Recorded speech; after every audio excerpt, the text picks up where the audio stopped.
So this is about partnering. This is about getting to know your supply, you know they can deliver, and build on that. Rather than every 5 years just tender for tender's sake. You know? But that is a culture thing again. Asian governments seems to think that you do not develop partnership because potential for corruption.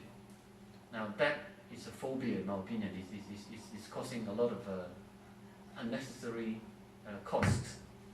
Now the other dimension is really about people, right? Money can attract an employee but not retain them, right? Workplace is becoming, this is a relationship now. This is the part about facility management now as a catalyst for change. Why? Because the facility manager is responsible for creating the workplace. In other words, your offices. And very big multinational companies are starting to realize that if their work environment is not good, and young people, very intelligent people, very technology savvy people, expect a lot of things. They walk in and say, God, this is 1960s, I don't want to work here. Right? They want to see modern facilities, I can work anywhere I want, total flexibility. Then they'll say, hey, even though the pay may be lower, this is where I want to be. Huh? They are starting to use the facility to attract people. Yes, money is salary is important, yes.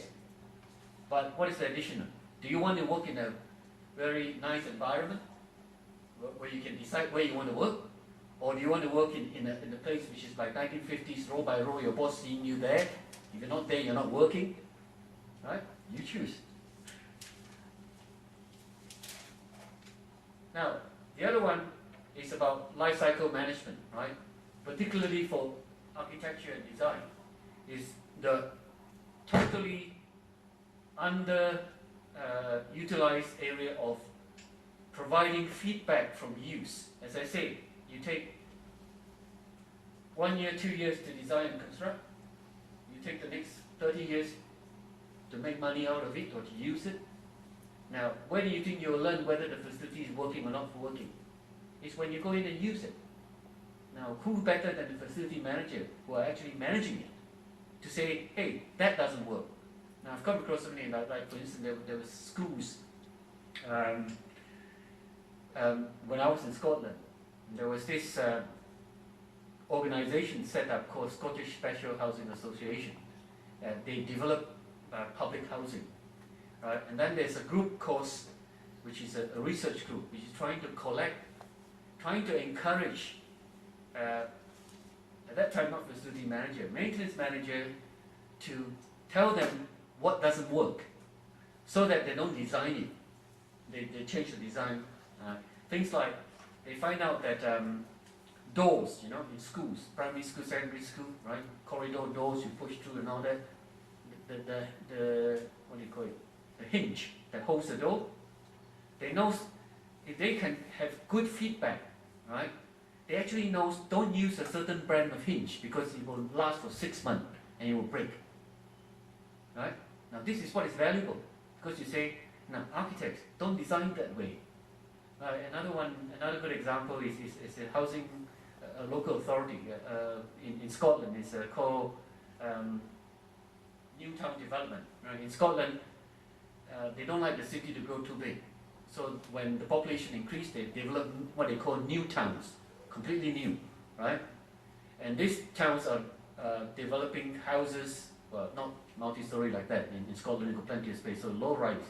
Nobody likes high-rise. So they develop houses. And I was doing research on the maintenance side. So, what is that guy, Dawson or whatever? He's the maintenance manager. So I was collecting data of historical records. Separated on a corridor is the design part. The people who design the building that this side is looking after. Now, and when I analyze my data, I start to realize certain things, like repairing doors that are 2 years old, replacing doors that are 2 years old. No reason, 2 years. 2 years, brand new. And there are houses there that are 10 years old. So I was analyzing the works orders that they do and find out that, there's something wrong. I was looking, the number of incidents, same element. So I asked the question. I said, why is this a problem? right? You can see it's a problem, but they're building the new houses on the same spec 10 years ago.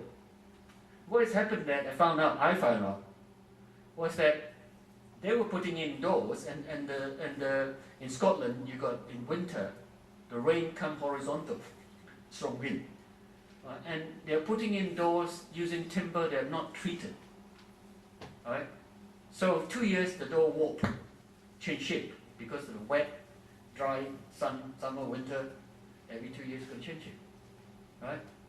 But these guys on the right hand side never have any feedback from the left hand side. And when I cross over from one side to the other, I was told not to tell any information to this side. Now how ridiculous is that? The same department, building houses, one side designing, one side maintaining it, and they don't talk to each other. Feedback. And they're spending taxpayers' money. And they're replacing doors every 2 years. Because they don't know the reason why. Because this side doesn't talk to that side. And that is, to me, ridiculous, but it happens. And we are talking about millions of pounds. We're not talking about hundreds, because there are hundreds of houses involved. So this is really what I'm illustrating, that, where that is 25, 30 years old, that's where the experience is. Of whether the design actually works. And yet, they don't talk to each other. Right? So that is the sixth aspect. So you can see I've gone through 6 different aspects of facility management. And each one of them are quite different skills. So don't think that facility management is one thing. Alright? So you have to decide, actually, if you're fully aware of what FM is, right? You have to decide which area you want to go into.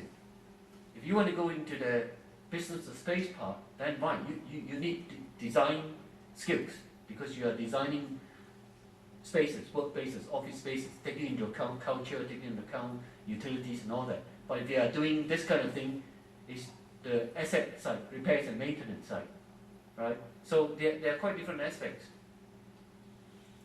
Now, as I say, why is it complex? Then you can see why is it complex, right? Because it's about understanding the business. What business are you in? Are you a housing, corporate offices, university, hospitals, military camps, power station? Each all different, right? So you need different skills, and it is about understanding people, technology, and property, really. And look at all the big words there, right? Strategic management, property, people management, change management, service management, asset management, information management. Now, that is why it's complicated. That's why facility management, people get very confused about it. Right? But they are distinct. You got to be able to, as I say, I've done lots of research in this area. I'm able to explain this, and a lot of this is actually built into the course that I deliver. And so far, I have nobody come and tell me, Danny, you're wrong. Right? Fine, if they tell me I'm wrong, tell me how I'm wrong. Right? So I've done this in 3 continents, so you must prove that it's okay. In Europe, in Australia, and now Hong Kong. So now let's go and try and define what is facility management. Right? And this is where there's a lot of, again, confusion as well. Now I will try and explain to you why it is difficult, right?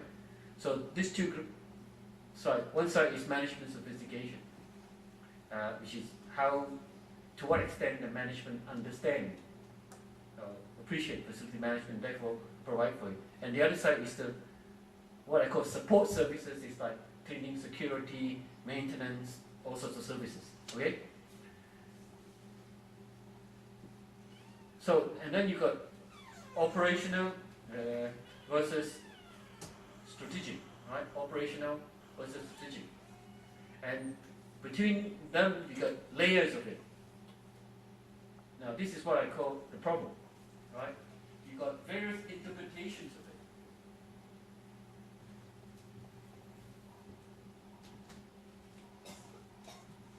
it. Can you hear me? Right. There are various interpretations. That's why the problem. Like, for instance,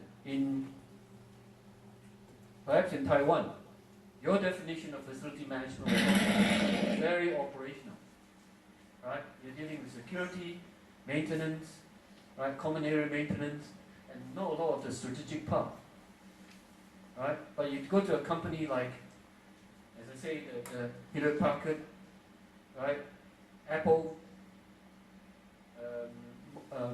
Microsoft, right? They would be the whole range. They would have the whole range of from operations to strategic. Hong Kong, apart from multinational companies like the John Lang LaSalle, the big companies like the Microsoft, right? The local companies, the local ones, right, are all thinking FM equal maintenance, right? So it's a level, it's a maturity issue, right? Because the industry thinks that FM is about security service, repairs and maintenance. That's not true, right?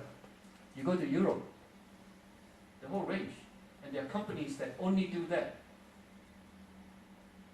So it's complicated in that sense. Right? And then there's another dimension there. So you've got two focus, right? You've got this end, right? Where you're only concerned with security services, repairs and maintenance services. Right? You think it's about, well, that is typically what I call property management, which is perhaps the Taiwanese version, and very similar in Hong Kong as well. Right? But if you're going into this part of the world, this part of a career, there are lots of opportunities.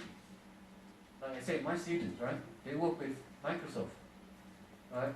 And in fact, she is responsible for the whole Asia. She travels around and talks to the local managers and advise them the best practice from North America, from Europe. So there's plenty of opportunity there, and that is more to do with what I call asset management. This is about, how do you make the best out of the property, right? Not only concerned about making the building work. Now the other dimension is the layers in terms of increasing sophistication, in terms of increasing scope, and that is again, governed by that, right? From just like the previous diagram, from operational to strategic, and increasingly what I call asset governance, which is really coming up with a structure within the organization to, how do you say, optimize? To optimize the use of the facilities, right?